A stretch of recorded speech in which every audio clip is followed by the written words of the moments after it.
Good afternoon बच्चों। आज आपको बताना है मेट्रोपॉलिटन एरिया नेटवर्क।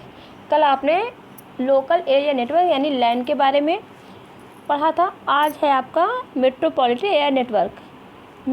इसको शॉर्टकट में मैन भी बोलते हैं। ये नेटवर्क क्या होता है? किसी महानगर की अनेक इमारतों में रखे कंप्यूटरों को आपस में जोड़ता है। इसका आकार लोकल एरिया नेटवर्क की तुलना में क्या होता है? बड़ा होता है। इस प्रकार के नेटवर्क में कंप्यूटरों की संख्या लोकल एरिया नेटवर्क के कंप्यूटरों की संख्या से अधिक होती है। यानी कि मैन में आपका नेटवर्क कंप्यूटरों की संख्या जो होती है लैन की अपेक्षा अधिक होती है। इसकी जो विशेषताएं हैं वो है भौगोलिक क्षेत्र एक महानगर के बराबर होता है। यानी मेट्रोपॉलिटन एरिया नेटवर्क का भौगोलिक जो क्षेत्र होता है महानगर के बराबर होता है। ये किसी एक संगठन के एक शहर में फैले कई कार्यालयों को नेटवर्क द्वारा जोड़ने के उपयोग में लाया जाता है। मेट्रोपॉलिटन एरिया नेटवर्क की लागत लोकल एरिया नेटवर्क की तुलना में अधिक होती है। भाई स्वाभाविक सी बात है, अगर हमें नेटवर्क के कंप्यूटर की संख्या अधिक होगी तो इसमें भी खर्चा भी अधिक होगा। यह किसी संस्था में आंकड़ों सूचनाओं के आदान प्रदान के लिए उपयोग में लाया जाता है। ये आपका हो गया मेट्रोपॉलिटन एरिया नेटवर्क की विशेषताएं। नेक्स्ट आपका है वाइड एरिया नेटवर्क यानी कि वैन। ये क्या है? ये एक सार्वजनिक नेटवर्क है और इसका जो भौगोलिक क्षेत्र है वो पूरे विश्व में इसका भौगोलिक क्षेत्र है। इसका कार्य क्षेत्र जो है कई महाद्वीपों तक फैला है।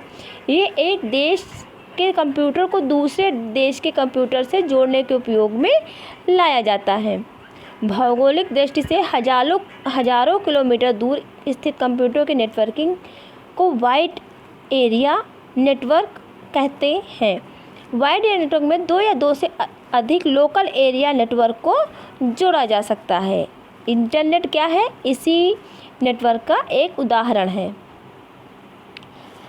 ये वाइड एरिया नेटवर्क की जो विशेषताएं हैं वो है वाइड एरिया की विशेषताएं जो है वाइड एरिया नेटवर्क का भौगोलिक क्षेत्र की कोई सीमा नहीं है। वाइड एरिया नेटवर्क को स्थापित करने तथा प्रयोग करने में काफ़ी लागत लगती है। इसमें आंकड़ों के संचरण की गति 56 किलोबाइट प्रति सेकंड से 155 मेगाबाइट प्रति सेकंड तक होती है।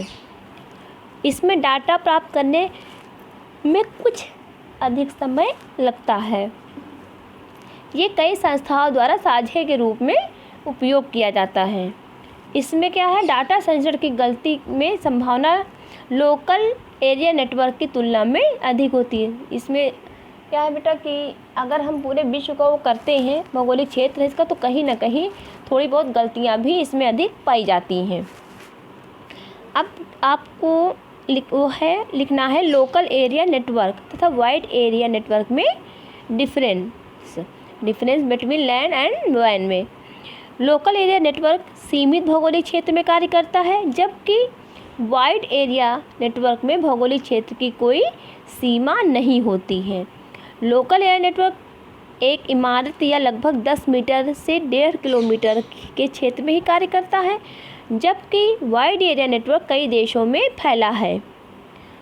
इसमें आंकड़ों के संचरण की गति 100 मेगाबाइट प्रति सेकंड से 2 गीगाबाइट प्रति सेकंड तक होती है, परंतु इसकी 56 किलोबाइट प्रति सेकंड से 155 मेगाबाइट प्रति सेकंड तक होती है। यानी कि इसमें डाटा संचरण की गति थोड़ी कम होती है।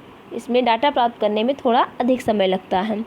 ये किसी एक संगठन के द्वारा उपयोग में लाया जाता है और ये क्या है? वाइड एरिया नेटवर्क कई संस्थाओं द्वारा प्रयोग में लाया जाता है। लोकल एरिया नेटवर्क स्थापित करने की लागत सामान्यतः कम होती है जबकि वाइड एरिया नेटवर्क को स्थापित करने तथा प्रयोग में लाने के लिए काफ़ी लागत लगती है।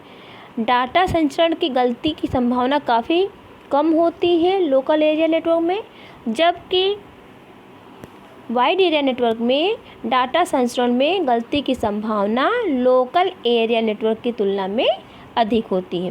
बच्चों आज के लिए इतना ही। कल से हम आपको इंटरनेट बताएंगे, इंटरनेट के बारे में। इसको आप लोग नोट कर लीजिएगा। अभी PDF भेज देंगे, ठीक है? और जहाँ जो चीज़ समझ में ना आए आप लोग पूछ लीजिएगा।